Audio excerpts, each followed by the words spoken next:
Bueno, buenas tardes, buenas noches a todos los amigos de Tres Monos Padel. Bienvenidos a nuestra sección de entrevistas.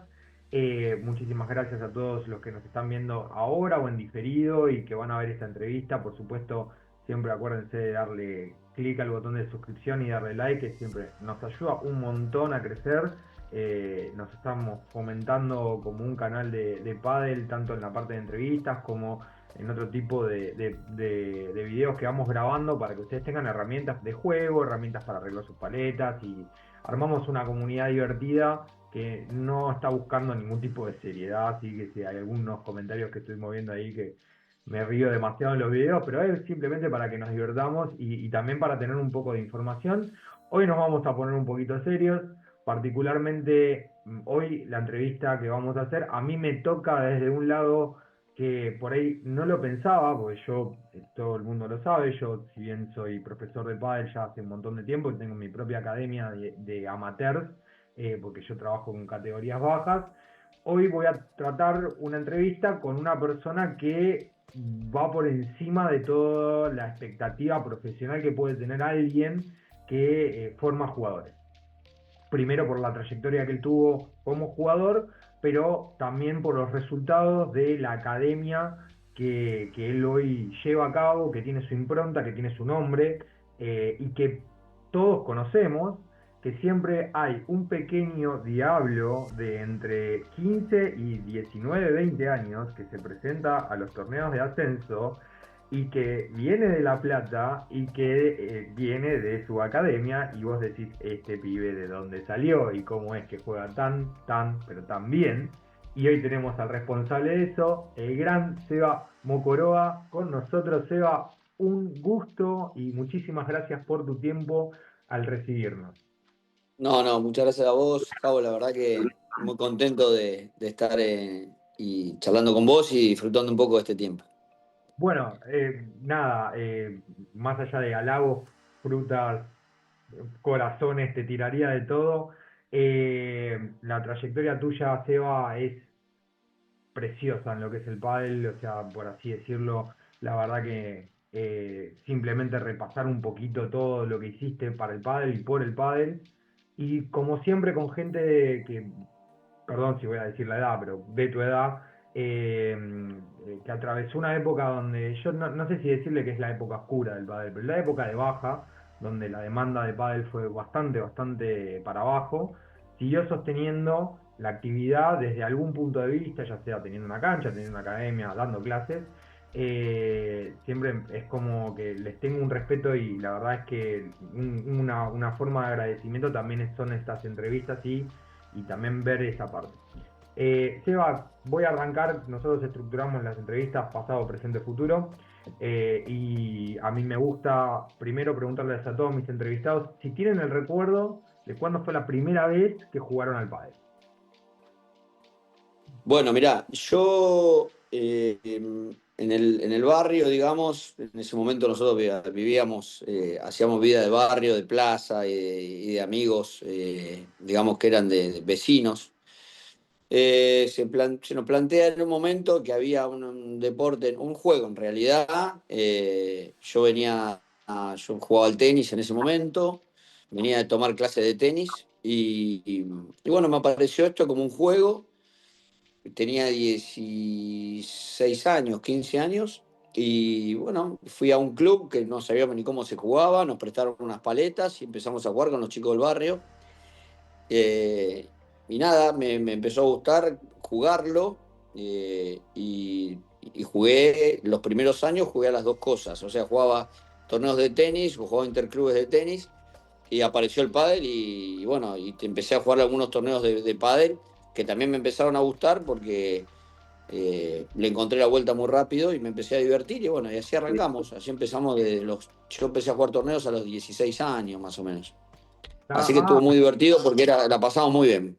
claro, mirá, o sea, o sea, arranca, bueno, gran parte de los jugadores de tu camada y una camada anterior también, habían primero pasado, tuvieron un paso o por el pádel criollo o por el tenis, perdón, el tenis criollo o el tenis normal, y ahí arrancaron, digamos, con ciertas skills, que no sé si te pasa a vos, en la academia, a mí me pasa mucho, que tengo mucha gente que está dejando el tenis, no es que lo deja, sino que es como que es mucho más fácil juntarse a jugar pádel que juntarse a jugar tenis, y me pasa que ese tipo de jugadores vienen con una noción, sobre todo de la movilidad de los brazos, que es muy fácil amoldarlos al juego porque como que tienen un control distinto sobre las extremidades que por ahí un jugador que viene, no sé, del fútbol, del básquet no tiene. Y eso Yo está muy corría bueno. con una ventaja grande, ¿viste? Yo tuve un profe de tenis que yo aprendí a jugar al tenis no en polvo de ladrillo, sino en cancha rápida, en cemento, digamos, en ese momento, y el profe que tenía era un muy buen jugador de dobles. Entonces tuve una impronta de la altura no me ayudaba demasiado, entonces, pero igual el profe me enseñó a jugar mucho en la red y a volear y a pegar smash, a retroceder rápido. Entonces, sin darme cuenta, todo esto me generó mucha más facilidad para jugar al pádel en ese momento. Claro. Entonces pude aplicar en mis primeras etapas. Yo empecé a dar clases de pádel a los 17 años. Imagínate que Sí, todo lo que uno enseñaba tenía que ver con el tenis en mi caso. Entonces copié mucho las clases de tenis en ese momento dentro de la cancha de pádel. Básicamente, eh, por eso también después con el paso del tiempo, a mí encontrarme con jugadores de tenis es lo que menos me asusta, más allá de los cambios tan grandes que ha tenido el tenis en este momento, con respecto a empuñaduras y a un montón de manejos distintos a la época que yo aprendí a jugar al tenis. Pero la verdad que son el tipo de jugador que me gusta, que viene en el tenis, se amolda bastante a la manera como me gusta jugar a mí al pádel. y bueno, justo trajiste a colación un tema que a mí me llamó la atención, y cuento yo un poco mi historia con respecto a cómo terminé siendo profe de pádel. En mi caso resultó siendo una necesidad, porque la verdad es que en un momento yo vivo en Capital Federal, he sabido que mantener una actividad deportiva en Capital por cuestiones de espacio es mucho más caro que en provincia de Buenos Aires y en el interior. Entonces no había forma de que una persona, un laburante normal como yo, tuviese la chance de entrenar en el ritmo en el que entreno yo 3, 4 veces por semana, más los partidos, más los torneos, más todo eso. Entonces, bueno, surgió en el club donde yo me eduqué dar algunas clases y con eso, bueno, subsidiarme un poquitito el costo. Pero en tu caso, veo, o por las entrevistas que estuve viendo y algo de lo que estuve leyendo de tu caso, vos arrancaste muy joven a dar clases. O sea, es como que la impronta de enseñar estuvo muy marcada dentro de tu carrera. ¿Eso se debe a que le encontraste, digamos, un placer, un goce al tema de educar? ¿O vino por otro lado? ¿Vino por una cuestión de necesidad? ¿Vino por porque te surgió? No, la realidad es que un jugador un chico que jugaba conmigo, que también jugaba al fútbol en ese momento, daba bastantes horas de clase, era más grande que yo, se tuvo que ir a jugar al fútbol a la provincia, a una provincia, y me dice, mira, tengo unas clases para dar, necesito que alguien me las cubra, y fue pleto casualidad. Ah, salió. Entonces le digo, mirá, bueno, yo compré un canasto, o creo que me lo dijo él, ni me acuerdo, y así como empecé. Lo que pasa que la verdad que me daba placer dar clases, y en poco tiempo eh, terminó siendo una actividad bastante importante, tanto en lo económico como en ocupación. Yo en ese momento estudiaba también, eh, y jugaba. Entonces se me hacía complicado, pero bueno, lo tomé realmente con mucha seriedad desde el primer momento, entonces, porque me di cuenta que me gustaba, pero sinceramente nunca pensé de que iba a pasar todo lo que pasó después con la academia, ¿no? No, no. A mí me gustaba jugar y jugaba, y las clases las daba y me generaba muy buena plata, pero no lo hacía también con mucho placer. No fue por una necesidad, digamos, en mi caso.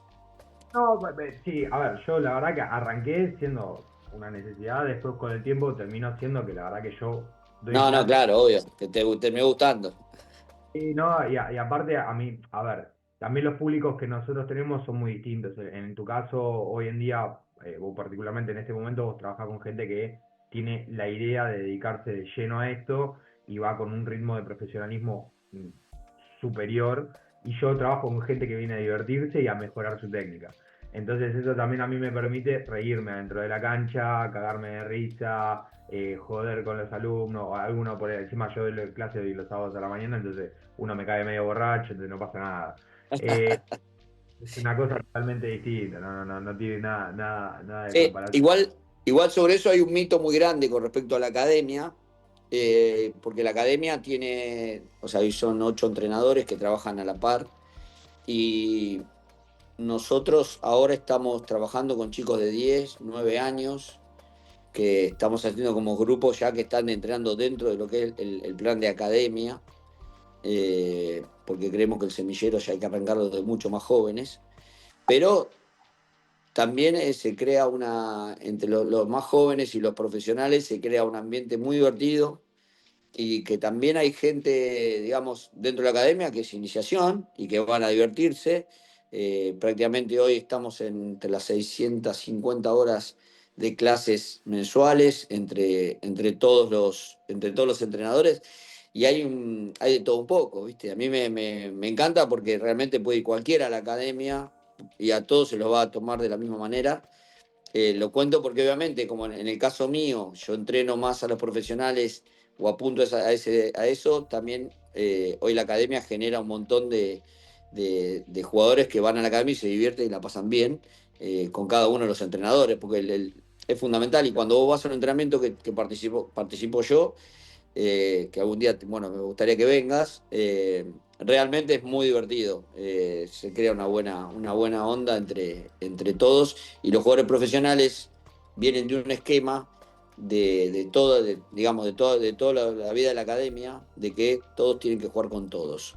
Entonces, ayer, por ejemplo, entrenaron jugadores profesionales. En vez de estar en pausa, los pongo a entrenar cruzado con un jugadores de 13, 14 años, por ejemplo, en cruzado, para que la impronta de ellos también sea el día de mañana, cuando sean ellos profesionales, entiendan de que tienen que entrenar con uno de menor nivel también para colaborarles.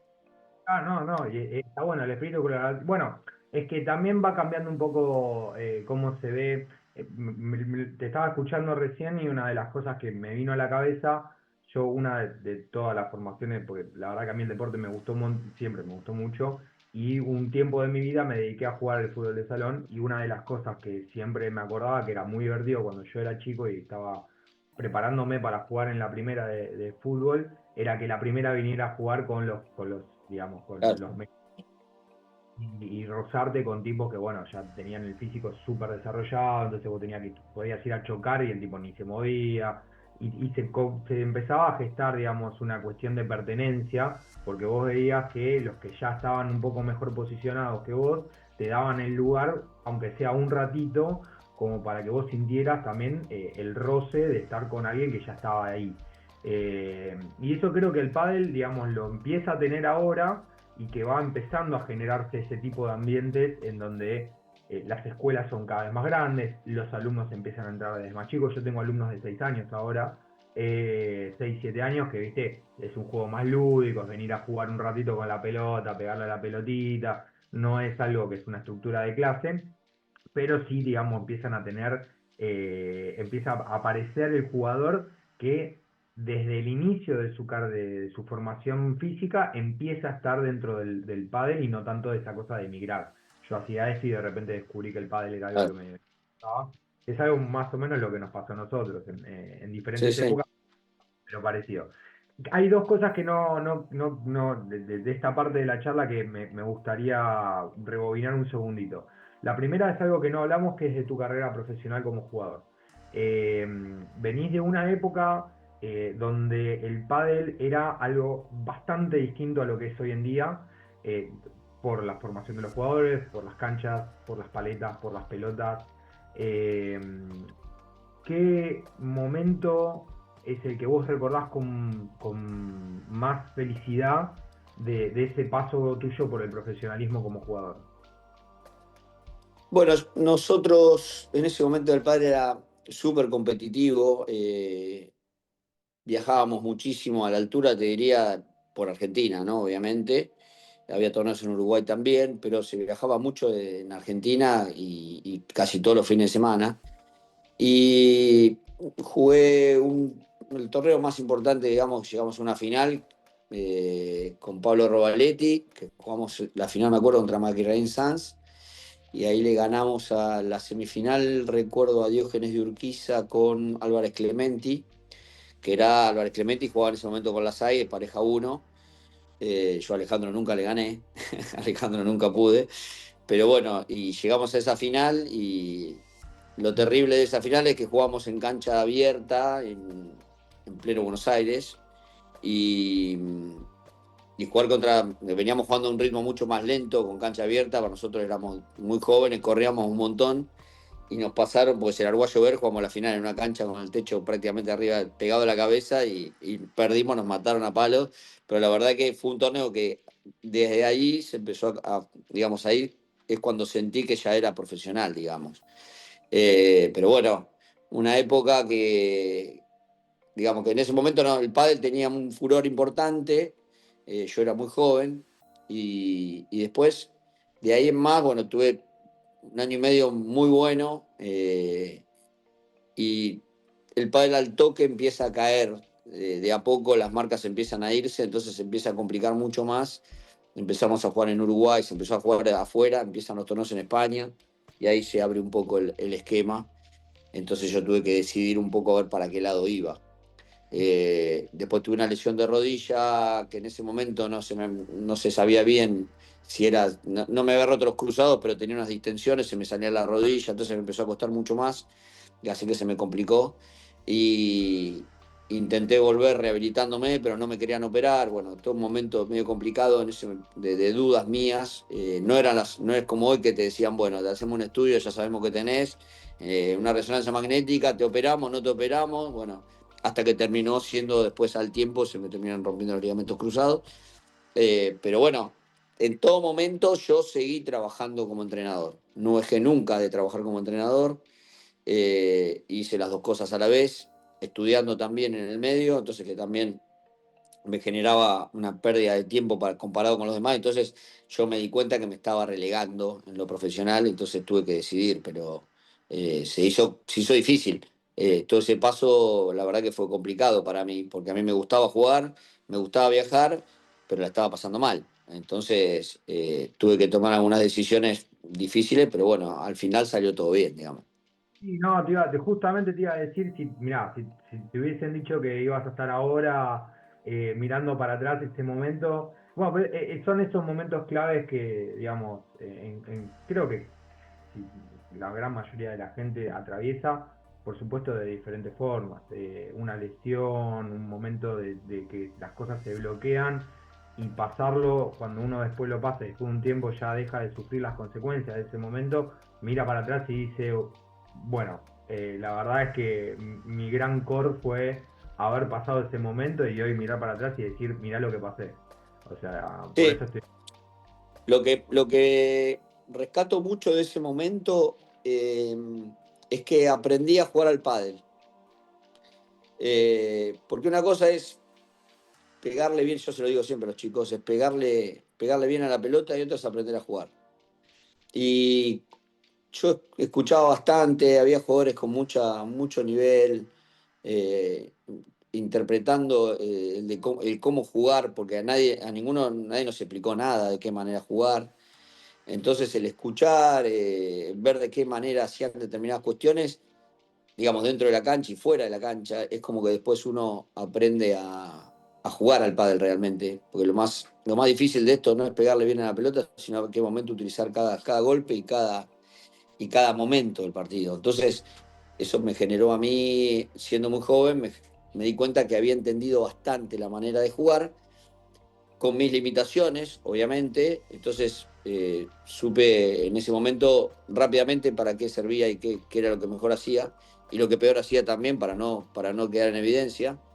Y eso lo apliqué hasta el día de hoy, lo sigo aplicando de la misma manera con los jugadores. Entonces, si tengo que recordar esa época, más allá de resultados o todo lo que sea, ese que tuve rodeado de gente que venía de otros deportes y que me enseñaron mucho a jugar al pádel realmente. A mí esto fue el punto más importante. Bueno, la visión estratégica del juego es, desde mi punto de vista, sobre todo en los primeros momentos de aprendizaje, es algo que hay que a mí me llama mucho la atención. Yo tengo muchos alumnos que vienen de tomar clases con otros profesores, otras academias, eh, y que se concentran mucho en pegarle la pelotita, que es muy importante, por supuesto, porque si vos no pasás la pelota del otro lado de la red, por más que sepas todas las estrategias de juego, no vas a poder hacer otra cosa. Pero si no acompañás, digamos, un poco, digamos, el pensamiento pádel, el pensamiento de movilidad, y también hacerse fuerte en esas cosas que a vos te salen bien, tratar de evitar los momentos o los lugares donde vos no te sentís tan cómodo para no facilitarle el punto al otro, tiene que estar como parte de la enseñanza. Y es algo que yo, que soy de la generación, o creo que soy de la generación que te sigue a vos, ya lo venimos heredando, porque nuestros profesores, que son gente de tu camada, ya nos lo incorporaron. Lo que veo ahora es que el pádel dio un paso más, aparte de eso. O sea, como si me pregunto, así si yo me pongo en la cabeza, y acá va una cuestión de contrapunto con vos, si querés tu perspectiva, veo que como la evolución del pádel, que es un juego del 80 y que estamos a nada, 40 años recién de que se inaugura este deporte, pegó un salto hacia super, el super desarrollo de los golpes para definición. Eh, Hay como, primero los físicos de los jugadores brutalmente cambiaron, largos, anchos, achicando los espacios en toda la cancha. Las defensas ya no son más esperar, es esperar hasta el momento donde ya podés acortarle la distancia para que el otro no pueda seguir avanzando sobre tu defensa. Eh, y eso también habla de que el pádel evolucionó, se fue hacia otro lugar. ¿Vos lo sentís en la academia que los jugadores ya te piden ese tipo de Sí, cuestiones? Lo sí, la mismo. realidad es que el compromiso es, te vuelvo a repetir, es seguir escuchando y seguir aprendiendo a la par de los jugadores. Uno cuando ve finales, que por ahí la bola vuela, eh, yo lo que intento es siempre es diferenciar de que hay ciertas cosas de que hay que seguir haciéndolas de la misma manera, con esta impronta que los jugadores están teniendo, que es, eh, que es algo sorprendente, porque hoy se juega muchas veces cuando la cancha sale mucho, se juega a dos bolas directamente y con una aceleración de locos. Pero hoy es muy importante la parte física, siempre lo fue, pero hoy es crucial. Si vos no estás bien físicamente, no podés jugar este tipo de partidos. Y, y yo siempre digo que nosotros tenemos que trabajar para llenar la caja de herramientas para cada jugador. Si yo no tengo la caja de herramientas completa, no puedo llegar a competir a un alto nivel. Vos fíjate que hay jugadores con determinadas características de lo que han hecho, han agregado a su caja de herramientas en este último tiempo alguna herramienta que no tenían para poder ser número uno o estar ahí arriba. Entonces, trabajaron para esa herramienta que le faltaba de mejorarla. Algunos en defensa, otros en ataque. Entonces, siempre el esquema está en superarse según las herramientas que uno está necesitando. Si vos no tenés determinadas herramientas, sea el nivel que sea, no podés pretender subir ese escalón que te está faltando. Entonces, yo lo hablo mucho con los papás que te preguntan, bueno, ¿en cuánto tiempo juega bien? Y nosotros estamos organizando una caja de herramientas para que si nosotros le pedimos determinada cosa, él la pueda hacer. Bien, mal o regular. Pero la idea es que tengan todas las herramientas necesarias para poder, si yo estoy sentado en el banco, pedirle determinada cosa y él pueda realizarla para ganar ese partido. Si esa herramienta no la tenemos, es porque el rival es mejor o nos encontró la vuelta para ganarnos. Si no tengo esa herramienta, ya directamente no puedo pretender ganar ese partido.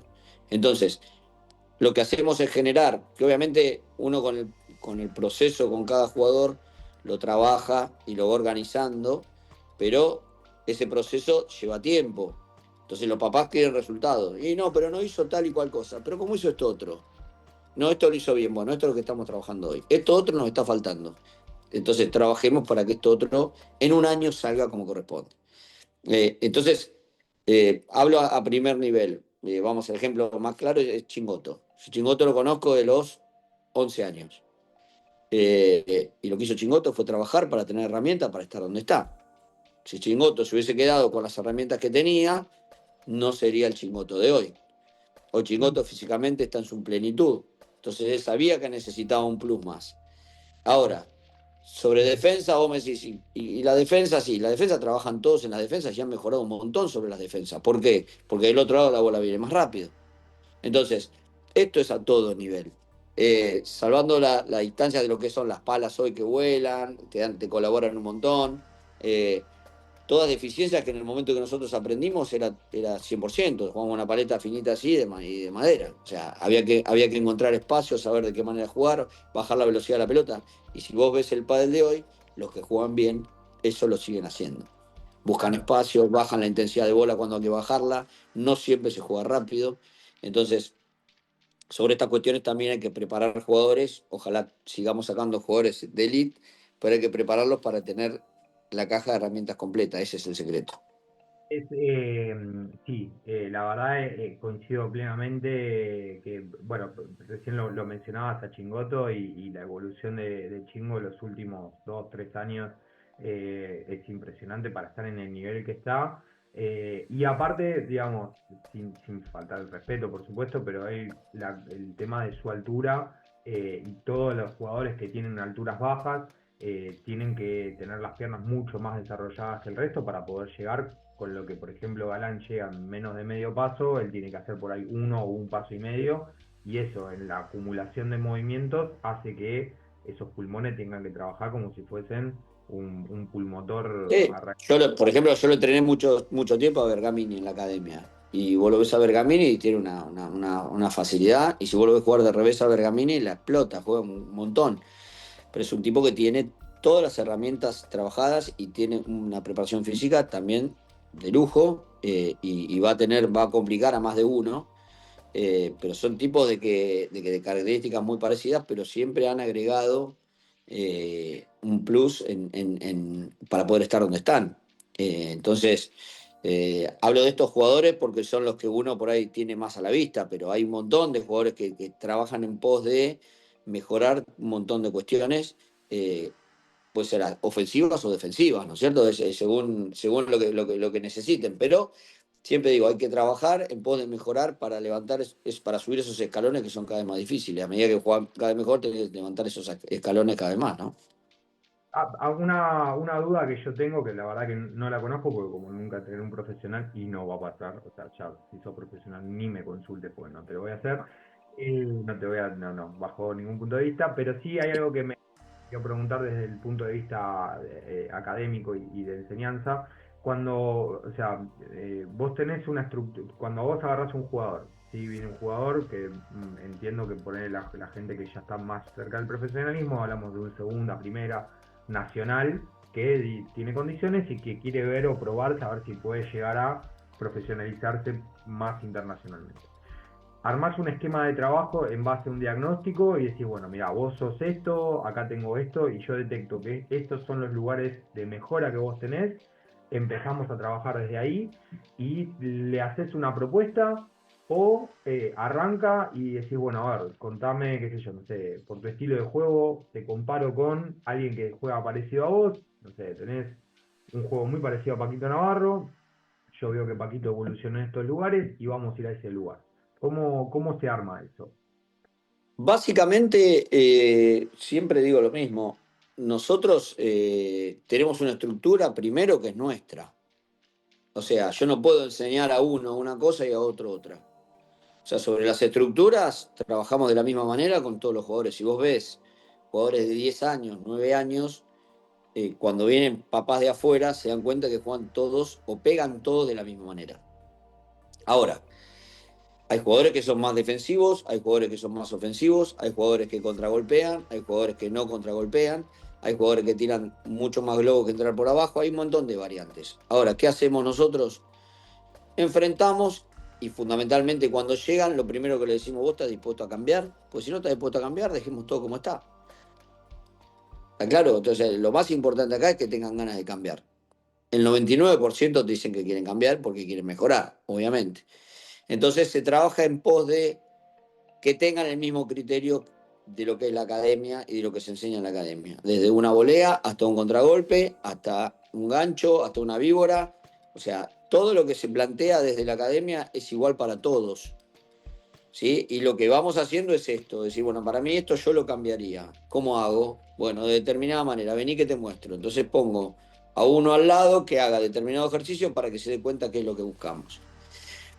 Y después eso se divide, digamos. Si vamos a trabajar presión con la volea, se volea específicamente, no se trabaja desde el contragolpe, después se trabaja el contragolpe de otra manera, se trabaja el globo para preparar ese contragolpe, entonces se separa o se divide en un golpe solo para que él progrese sobre eso y después se completa juntando todos los golpes. Pero también hay mucho de copia y se ve mucho también cuando vos tenés uno al lado que le sale bien y que decís, no, a mí me gustaría hacer eso y yo no lo puedo hacer, le tenemos que explicar el por qué no puede. Entonces tenemos que colaborar para eso. Normalmente lo que hacemos nosotros, trabajamos con...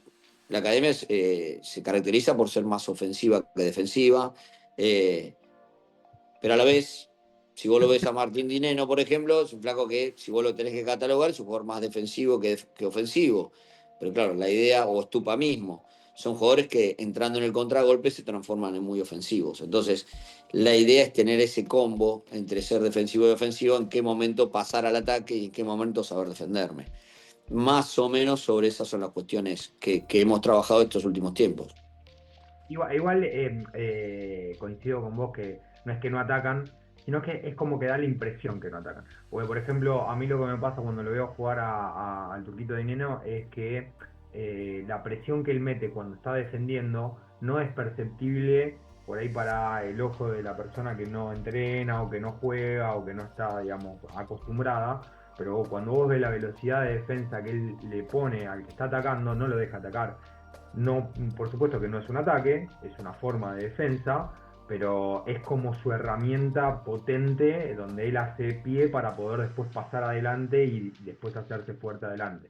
Qué caso, ¿no? El de Dinero con su recuperación y la verdad que un tipo que físicamente es asombroso las cosas que hace y dónde está hoy en día y que lo hayas tenido. Y te pregunto, ¿algún jugador que te hayas quedado con las ganas de entrenar, que vos digas, me hubiese encantado dar, no por una cuestión, digamos, decir, lo hubiese llevado a otro nivel, sino por las ganas de decir, me hubiese encantado entrenar un día con él y darle y ver cómo hace las cosas, o por ahí darle algún tip de algo que a vos te parece que podría llegar a mejorar? Mira, estuve varias veces a punto de estar con Agustín Tapia. Varias veces estuvo Agustín acá entrenando conmigo en pretemporadas, lo conozco de muy chico también, lo tuve en la selección. Eh, Tuve toda su etapa de muy joven, buscando su futuro, digamos. Eh, Tuve una opción también de que en un momento estuvo cerca de jugar con Martín, pero bueno, tuve digamos, la posibilidad de irme a Barcelona a ver si ese proyecto avanzaba con Martín y Agus. Y bueno, la verdad no se dio por diversas cuestiones, pero la realidad es que yo tengo mucho compromiso con la gente que está acá también. Imagínate que yo tengo un montón de jugadores que se vienen a vivir acá a La Plata, que me los dejan los papás, que alquilan su departamento, que ponen su futuro entero como para, y todo el apoyo económico con toda esta situación. Y tuve varios planteos para irme y nunca logré hacerlo digamos, porque tengo mucha gente detrás. Entonces, eh, esa opción con Agustín y con Martín me hubiese gustado en su momento, como me hubiese gustado participar más activamente con Martín Estupa, que bueno, fui uno de los que participó en la unión de ellos en su momento y no pude participar lo que hubiese querido. Pero esas cosas me hubiesen gustado tomarlas más, digamos, a tope, digamos, para ver hasta dónde podía llegar. Hago una consulta que me queda en el tintero. La famosa final de los Superpibes acá en el Fabricio Pastore en el monasterio. Yo estaba en las tribunas, por supuesto, ¿no? ¿Vos estabas? Claro, No yo puedo estaba en el creer. banco. No, te juro que Pero no me acuerdo. perdimos esa final. Esa la perdí, claro, contra Telo Chingoto. No, perdimos ahí contra Melgrati, me parece, y Andrés Britos. A Chingoto y Tello le ganamos en semifinales que se acalambró No, me estabas contando de esa famosa final que está grabada, que están los cuatro, bueno, ahora no me acuerdo si era la final, yo lo tengo en el recuerdo que era la final, que estaban los cuatro, Chingoto Telo, Dineno Estupa, pero O después de esa, pero yo me acuerdo que puede ser que haya sido, no me acuerdo bien, pero en esas estuve siempre yo. ah, mira. Bueno, Seba, quería llevarte un poquitito, estábamos hablando recién del entrenamiento de los jugadores y todo eso, y te quería llevar, ya pasamos por el pasado, un poquitito estuvimos hablando del presente de tu academia, te quería preguntar, porque mucha gente que nos ve y hay muchos chicos ahora que me están contactando porque están en vías de querer crecer en el deporte. ¿Cómo sería el proceso para entrar a tu academia? ¿Hay que contactar a algún lugar particular? ¿Hay un proceso de selección? ¿Hay una prueba? ¿Cómo se da eso? No, no, la realidad es que nosotros estamos siempre tomando jugadores, los contactamos desde el Instagram de la academia, Academia Seba Mocorova en el Instagram. Les consultamos de ahí cuáles son, bueno, cuál es la categoría que juegan, qué quieren hacer, bueno, y los invitamos al club para que vean de qué manera se trabaja. El sistema de la academia hoy se entrena en 6 canchas a la vez, así que cuando lo ves, trabajan las 6 canchas juntas y a un ritmo bastante intenso. Y se trabaja también sobre ciertas cuestiones a la mañana, muy técnicas, y yo les pido a los jugadores que vengan a la mañana, hablo con los entrenadores, mira, necesito trabajar determinado golpe para yo verlo a la tarde, de qué manera está funcionando, y muchas veces se meten esos doble turnos de pádel para corregir las cuestiones que sean más específicas y en el mano a mano. Se trabaja también en la parte física con Javier Blanco en el gimnasio, que eso también está coordinado 100%. Estamos con informaciones siempre de cómo está cada jugador, lesiones, recuperaciones, o por ahí si vemos que está faltando algo en cancha, se lo pide a Javi y Javi lo empieza a manejar desde el gimnasio. Pero bueno, nada, estamos, digamos, en la organización también de cuáles son los torneos que conviene que jueguen, cuáles no. Se organiza de todo un poco, digamos, la vida y la agenda, que lo que mejor hacemos, creo yo, es la agenda de la semana a cada jugador. Pero bueno, hay veces que se hace difícil porque hay muchos torneos, muchos viajes, entonces también estamos en pos de la organización. Por eso los jugadores pretenden que viajemos más nosotros con ellos, porque la organización de la agenda en los torneos también es muy importante, ¿viste? Entonces, es como que le organizamos desde la mañana temprano hasta el último horario, el día completo al jugador, y lo mismo pasa en la academia. Sí, no, y mira, una de las cosas que hablábamos con Uri, eh, que con esta cosa del crecimiento del pádel se complejizó muchísimo el tema de los sistemas de puntos para los torneos. Bueno, el A1 estuvo un ratito callado, no sé en qué quedó, si va a volver, no va a volver, al final no Y me todavía terminé, no se sabe nada. no se sabe nada, no sé si lo van a comprar, no lo van a comprar. Pero bueno, cuando estaban el torneo local de la JPP y estaba el A1 y estaba el World del Tour y también estaban los torneos FIP, era como que hay la estructura de cómo juntar los puntos para poder ir creciendo de un lado o del otro y llegar a ver si podés jugar una semi o podés meterte en un cuadro principal. Tiene toda una cosa atrás de estar craneando y también en el mismo tiempo decir, bueno, no puedo hacer que el pibe juegue en la misma semana 5 torneos seguidos y termine Claro. destrozado año y al otro año no quiera ni siquiera levantar una paleta. Esa parte, digamos, de logística es importante y hay que tenerla en cuenta siempre para poder formar a alguien. Sí, es complicado porque por ahí hay jugadores que se van, no sé, ahora Maxi Sánchez Blasco se va a estar 2 meses afuera. Fede va a estar acá y va a ir y venir. Hay jugadores que por ahí se van los jueves y vuelven el lunes y tenés que replantear el lunes cómo entrenás para ver si hay torneo a la semana siguiente. O sea, llevamos un esquema complicado en función de cuándo apurar y cuándo no. Hay parte de jugadores que entrenan en determinadas canchas que van a entrenar a un nivel, a una velocidad, y otros que entrenan a otra. Tenemos que ir acondicionándonos nosotros también a la necesidad de los jugadores. No era como antes, vos decís, bueno, vamos, entrenamos todo de la misma manera, le damos todo, porque viajamos todo el jueves. No, ahora ya no existe más eso. Hay distintas variantes de torneos, ahora hay algunos jugando jugaron en Chile, jugaron en Brasil, hay otros en México, hay desparramados por todos lados. Entonces, eh, cuando vuelven tenemos que replantear la situación y cuál es el camino a seguir después, ¿no? Cuáles son los torneos que tienen por delante. Está mucho más complejo. ¿Cuál es y te hago una consulta, duda personal, cuál es el tiempo ideal que tendría que pasar un jugador en un nivel, no te digo profesional e internacional, pero sí ponerle profesional de Liga Nacional en cancha de semana?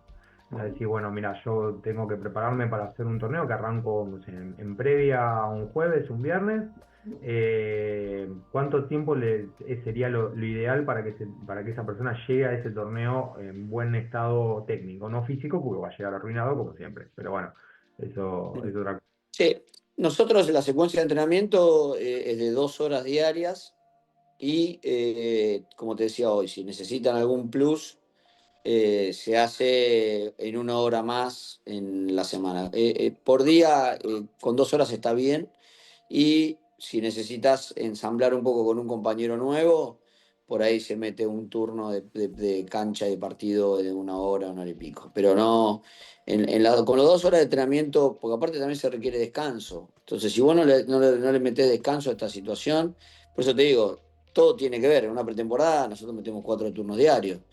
Y vos decís 4 turnos diarios, y sí, si estamos en pretemporada, estamos 4 turnos diarios. Es muy difícil también hoy ensamblar una pretemporada de invierno, que nosotros hacemos el ajuste en invierno de 2 semanas para que lleguen a fin de año entrenados, y con varios no lo pudimos hacer. Entonces el ajuste lo teníamos haciendo escalonado. Es difícil y es complejo, pero bueno, en febrero la pretemporada dura un mes entero, son 4 semanas. Ahora están empezando a viajar antes, entonces tenemos que anticipar la semana con algunos, anticipar y arrancar en enero con algunos para poder terminar antes.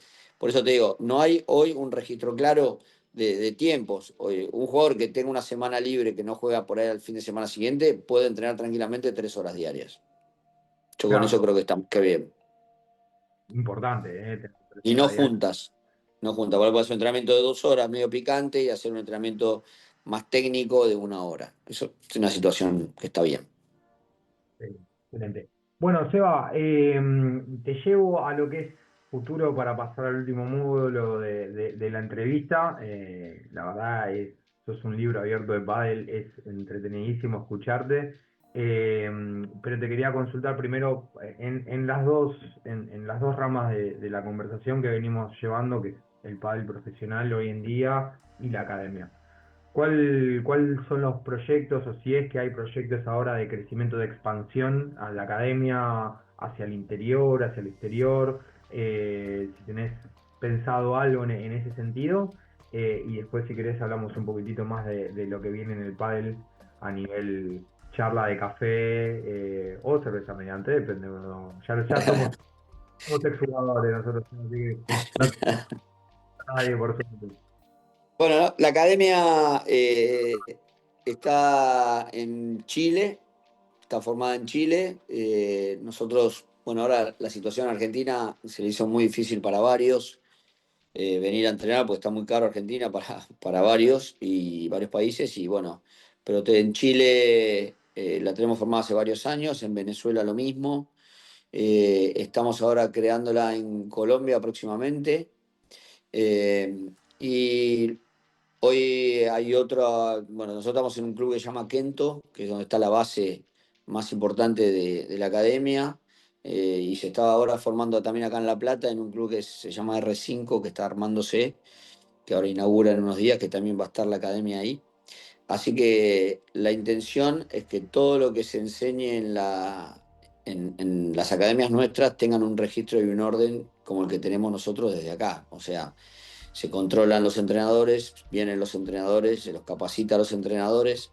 Yo nunca hice cursos de entrenadores, y entonces prefiero capacitarlos desde el club y recibirlos en el club y tenerlos por ahí 2 semanas completas de trabajo. Y nosotros tenemos desde la escuelita hasta clases comunes, hasta entrenamiento de profesionales. Ese espectro se lo planteamos completo a todos los entrenadores y se los acompaña desde que llegan hasta que se van, en función de la capacitación constante, del trato con el jugador, de de entrar y, no sé, videos de entrenamiento, tiempos de entrenamiento, maneras de cómo queremos que cada jugador golpee a cada la bola. Hay todo un planteo completo y sobre todo el cuidado de lo que es la academia con respecto a la ética y a la relación con otros entrenadores, con otras academias y entre los jugadores, que creo que me parece a mí que es lo más importante que hay que pensar hoy. Hay mucha competencia y si entre nosotros no tenemos ética y no nos manejamos con cierto cuidado, no está bueno. Y me parece que entre los entrenadores tenemos que cuidarnos más que nunca porque aparecen entrenadores debajo de la baldosa y, y los jugadores entran a dudar de lo que le dice uno, lo que le dice otro, y en definitiva los que terminan perdiendo son los jugadores, y nosotros tenemos que ser conscientes de que si no nos cuidamos entre nosotros, competir está buenísimo entre nosotros, pero hacerlo sanamente y no llevarse jugadores o llamar a jugadores para llevárselo diciendo que una academia hace una cosa, que la otra hace otra. Entonces, si yo me entero que uno de mis entrenadores pasa por esto, queda automáticamente fuera, porque creo que es la manera de cómo tenemos que respaldarnos entre nosotros, porque si un jugador se quiere entrenar a otra academia, está más que bien, y no hay que darle muchas explicaciones, pero no está bueno que entre las academias se llamen a jugadores y se chupen jugadores para otro lado. Me parece que eso es lo que no acepto. Hablo de los míos, ¿eh? Yo, desde mi academia, si yo llego a enterarme de que uno de mis entrenadores pasa eso, pasa por eso, automáticamente queda fuera. Y aparte, digamos, también uno cuando piensa en esas cosas, eh, también tiene que tener en cuenta que uno está dando también una estética, una visual a la relación que tiene con los alumnos, que después también se traslada al juego. Tal Y cual. a mí una de las cosas, que yo, como te lo contaba, que venía del fútbol y de repente empecé a jugar al pádel y dejé de jugar al fútbol para jugar al pádel, una de las cosas que más me gustó del deporte era que, por supuesto, siempre hay excepciones y no todo es igual y hay algún momento donde la adrenalina hace que los jugadores se calienten mucho, pero la cuestión del respeto, tanto al rival como al compañero, como al entrenador, y aparte innegociable. Siempre fue de esos deportes donde, a ver, no vamos a ponernos como el lema de los rugby, ¿viste? Un deporte de caballero, deporte de animales jugado por caballero, pues no es así. Pero sí es verdad que siempre reinó esta cosa de decir, mirá, adentro de la cancha, por supuesto, es ganarte como sea, como pueda, bajo todas las cuestiones del reglamento, pero no es una cuestión personal, y eso desde el lado de los entrenadores es algo que tenemos que llevar de decir, bueno, mira, así como yo respeto a mis alumnos, también respeto a quien tenga otra visión de cómo se enseña, de cómo se aplica, de qué es lo que hay que hacer, qué es lo que no hay que hacer, y si a vos te gusta más el otro, vaya nomás. Está perfecto. Sí, la realidad es que en la academia pasa de que nosotros tenemos jugadores muy jóvenes, ¿viste? Y que puede decir, este está diciendo de que los jugadores tienen que tener respeto y vas a encontrar a algún amigo que por ahí se le pueda salir la cadena.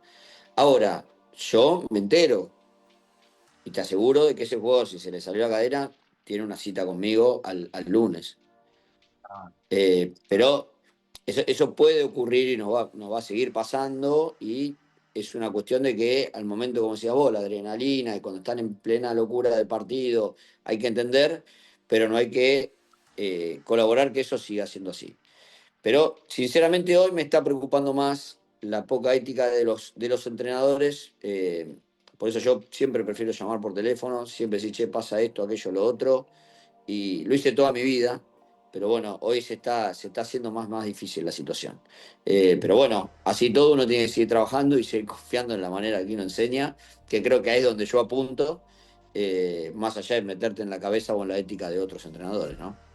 No, y aparte los resultados hablan por sí solos. O sea, con los pocos jugadores con los que yo he tenido relación directa de tu academia, son caballeros, son tipos que le tienen un respeto al deporte y a lo que hacen de una forma bastante llamativa en el sentido de la caballerosidad, del respeto, desde muchas ópticas. Pero de los que no conozco, que sí, o por los conozco, digamos, de verlos en la televisión, o que son de los que están en el top, uno los ve y los escucha, y aun cuando hay debates o discusiones o puntos muy desacuerdos, se nota que entienden que es situaciones de juego, que son cuestiones muy particulares, y la gente que los acompaña, los entrenadores, preparadores físicos, están en la misma. No hay Sí, la verdad un... que con los entrenadores, por ejemplo, me pasa en Argentina, entrenadores top, no tengo ningún problema, es todo lo contrario. La verdad que en ese sentido siempre hemos charlado, siempre hemos compartido eh, decisiones, hemos colaborado para que los torneos funcionen mejor para los jugadores y para los entrenadores. Pero bueno, suelen pasar estas cosas. Yo a esta altura, imagínate que me gusta decir todo, no me guardo nada y intento, lo mismo me pasa con los papás, lo mismo me pasa con los jugadores y lo mismo me pasa con mis entrenadores. Intento de ser lo más sincero en todo sentido y cuando las cosas no me gustan se lo tengo que decir por respeto a ellos mismos. Entonces, bueno, lo planteo como una situación de que para que tengamos en cuenta de que hay que empezar a cuidar el deporte porque hoy estamos en una etapa espectacular y tenemos que cada uno de su lugar cuidarlo mucho más, porque yo viví la época de que no se lo cuidó y terminamos todos muy mal parados en un montón de cosas y costó mucho que esto vuelva a ser así. Sí, es verdad, es verdad, es verdad, y bueno, cada uno de su lugar, a mí me toca ahora como comunicador, así que... Está ¿Ah? bien, está bien, está bien. No, pero sí es verdad que es una joyita hoy en día el crecimiento es algo innegable y es verdad que si todos ponemos un poquitito desde nuestro lado, esto va a seguir creciendo y va a ser favorable para todos, para el deporte, Seguro. en torno al deporte, que tampoco está mal que los haya, y la verdad que da una buena impresión del grupo de gente que está encima del deporte. Seba, tengo dos últimas preguntas y una que me olvidé en realidad, que pertenecía a otro módulo, pero bueno, no quería no dejártela hacer. Pero fuiste capitán de la selección de pádel hace unos años atrás, unos cuantos años atrás. Eh, Sobre esa parte te quería consultar cómo es o qué tan cómo es estar dirigiendo a los mejores jugadores de pádel del mundo de ese momento, o sea, las sensaciones personales al momento de, no sé, a corregirle una técnica a Gutiérrez o decirle a Vela, no sé, ponerla más cerca de la reja. Y por otro lado, a nivel personal, las sensaciones de estar en ese grupo y decir, wow, ¿cómo, cómo es ese momento? Sí, la realidad de que en toda mi etapa de selección me sentí muy apoyado, muy acompañado con los jugadores. Tomé decisiones que fueron buenas y malas y siempre las decisiones las tomé solo. Sí, escuchando, tenía reuniones con jugadores, tenía reuniones individuales con determinados jugadores, tenía reuniones grupales. Tenía reuniones con el preparador físico, escuchaba de todo un poco y analizaba con otros entrenadores también, porque viajé muchos años con Nito también. Y la verdad que toda esa etapa, digamos, con el estrés que conlleva todo pertenecer a una etapa tan difícil, la verdad que lo disfruté muchísimo.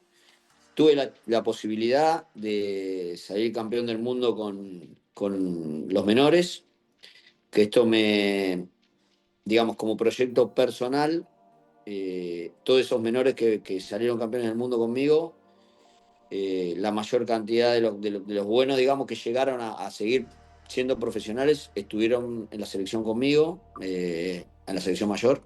Pude jugar un mundial con todos, digamos, con varios de ellos.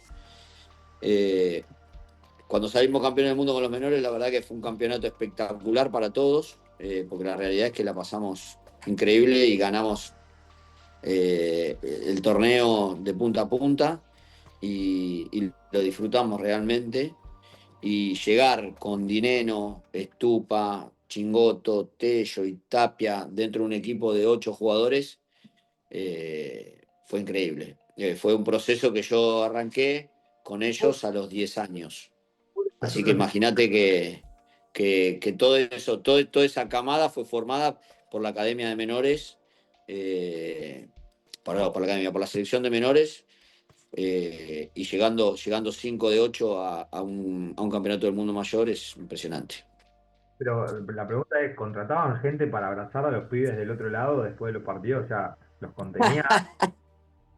Porque, La realidad es que nosotros perdimos la final, pero yo presenté la renuncia diciendo que era mi último mundial, porque para mí digamos, no, se había terminado una etapa, que no quería decir que no podía arrancar otra, pero personalmente yo arranqué en el 2001 con todo ese proceso y, y mi intención era poder llegar con la mayor cantidad de jugadores de menores entrenados por nosotros, por el cuerpo técnico de selección en ese momento y por los dirigentes que también participaron. Y bueno, justo fue un cambio de dirigencia en ese último mundial que participé, pero de 5 de 8 para mí era un objetivo más que cumplido para el pádel argentino en general. Y, y bueno, lo disfruté. Perdimos una final que fue digamos, una final increíble la que perdimos, pero bueno, así como la hemos ganado muchas veces, esa nos tocó perder, es muy parejo todo, pero para mí fue, eh, digamos, en lo que es el pádel, es llegar creo, a lo más alto que puede llegar un entrenador, es de formar una selección completa, o casi completa, ¿no? Te cuento que los demás eran Vela, Sancho y Maxi, creo, Sánchez. Maxi Sánchez, así que armamos un equipo que para mí estuvo más que bien. Pero bueno, ese proceso creo que pocos lo pueden contar y haberlo vivido como lo viví yo, que soy un privilegiado de haber tenido esa cama de jugadores también, ¿no? sí, claro, claro, claro. Una cosa es que con esos jugadores uno aprende o aprende. O sea, no, no tenés otra. Sí, vos Porque imaginate que llegaron a un mundial con esos jugadores que yo los había tenido a todos de chicos. Es como que no tenía ni que hablar con ellos, ya sabía absolutamente todo, porque yo hice todo el proceso de menores con ellos y viví todas las cosas cuando son pendejos, que viste, estando de joda y saliendo a ganar. Esa selección de menores ganó el mundial sin haber perdido un set contra España, o sea que fue único también, que para mí, yo participé de ese mundial en Argentina y salimos campeones de punta a punta, un equipazo. Pero bueno, de esos hay varios jugadores que han quedado, otros que ya está el Oveja Gutiérrez, que también participó de esa selección. Hay un montón que han jugado, Santellana, hay un montón de jugadores que han participado de esa selección, que ya me olvido, me van a matar más de uno. Gonza Salías también, Elías Estrella, había un montón de menores que salieron campeones en ese equipo. No me acuerdo, bueno, ahora no me acuerdo de todos, pero la verdad que era un equipazo de menores y divinos todos. Así que tuve mucha suerte, la verdad. no, no, y la verdad que la verdad que pensar bueno, a mí no me va a pasar, por supuesto, por lo menos ahora, esa cosa de ver crecer a una persona físicamente, verla crecer, o sea, es un rayo. Yo ahora tengo los alumnitos estos que te digo de 6 años, le mando un beso a Dante y a Juli, y los veo así, que todavía la cabeza no les pasa por encima de la faja, y no sé, me los imagino dentro de 10 12 años, ya con 18 20 años, que vengan y me digan, dale gordo, movete, porque no me estás haciendo entrenar. Eh, y ya digo, me lo imagino eso, a nivel profesional y de ser un espectáculo de realización personal, pero también un orgullo por el pibe que realmente Sí, lo... la verdad que entre eso y la rehabilitación de Martín fueron digamos, las dos cosas que si yo tengo que plantearlo como entrenador, fueron las dos cosas que fueron muy importantes para, digamos, en lo personal, y como un objetivo planteado prácticamente en muchos años. Lo de Martín tardamos casi 2 años y pico en recuperarlo. Y lo que es la selección, fue un laburo desde el 2001 al 2013 salimos campeones de menores y después hace 2 años, dos mundiales atrás, que fue la selección esta que empezaron a jugar y debutaron más de uno de los chicos que habían participado de esa selección de menores. Así que verlos hoy ahí a donde están todos, la verdad que es un orgullo en lo personal y valorar mucho también el esfuerzo realizado por las familias de cada uno de ellos y el esfuerzo de cada uno de ellos también, ¿no? Porque no es fácil. No es fácil. Hoy lo ves allá arriba, pero yo vi todas las que pasaron los chicos, las amarguras, el esfuerzo económico de las familias y verlos ahí donde están hoy, que son estrellas, digamos, del pádel mundial, la verdad que me genera mucha alegría.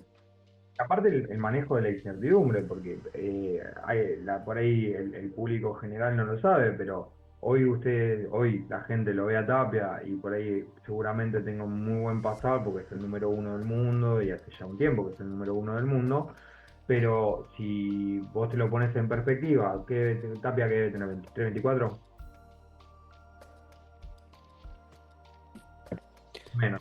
Eh, entonces, pues te lo pones a pensar en 10 12 años atrás, y 10 12 años atrás, si no estaba en vez del el World Padel Tour, estaba el Padel Pro Tour, que era otro torneo, que es España, que no tenía la repercusión que tenía. Yo me acuerdo de chico que si me quería enterar por qué pasaba en el pádel internacional, tenía que ver un programita de Pádel para Todos a las 2 de la mañana por América después de la programación.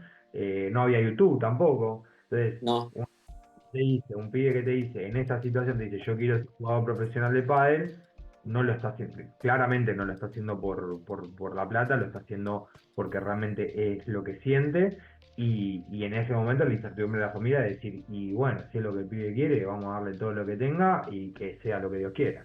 Eso la verdad que los padres, en ese sentido, de todos los jugadores que hoy se ven, realmente hicieron un salto de fe por la carrera de sus hijos y un sacrificio porque en lo que es plata, es muy costoso mantener la carrera de un profesional, por lo menos hasta que se pueda autosustentar y ya con sus propios premios empezar a pagar los costos de su carrera. Seba, no quiero irme sin preguntarte, y acá nos peleamos, ¿eh? En la última parte de la entrevista, hasta acá hubo respeto, jugamos para un lado para el otro, yo no te tiré ninguna chiquita, vos no me tiraste ninguna de alambre. Eh, no, pero sí te quería preguntar, porque una cosa que yo me gusta saber desde la óptica de los entrevistados, si vos ves, o qué ves que le estaría faltando el pádel de hoy.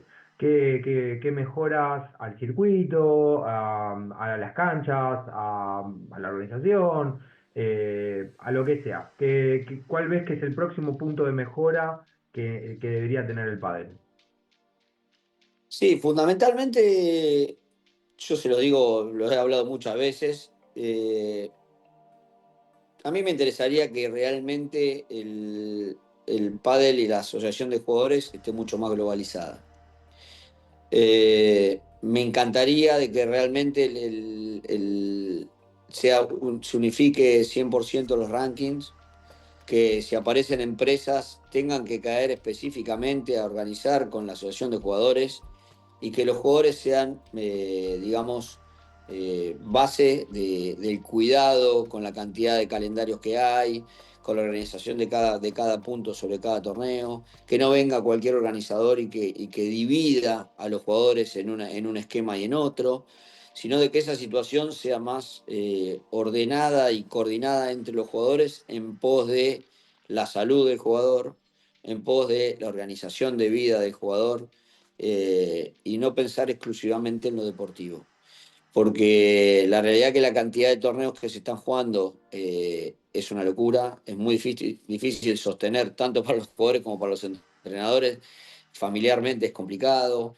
Entonces, creo yo de que al unificarse los torneos y al hacer más los rankings sobre todo y al estar más coordinados los torneos para los jugadores va a ser espectacular.